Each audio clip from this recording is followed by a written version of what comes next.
Kinakamusta ka ng mama mo, Shelo eh, oh. Shelo, kamusta ka daw sabi ni Mama Cherry? Na Cherry, kinakamusta mo baby mo? Cherry?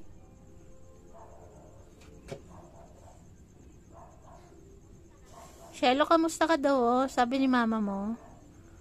Tingnan mo, titignan ka ni mama mo, oh. Para kayo nasa ward.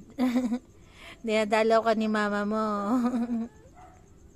Kamusta daw si Shelo, sabi ni Mama Cherry. Cherry, kausapin mo yung anak mo.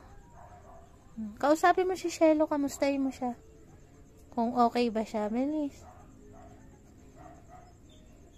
Shelo, kamusta na daw si Shelo, sabi ni Mama Cherry.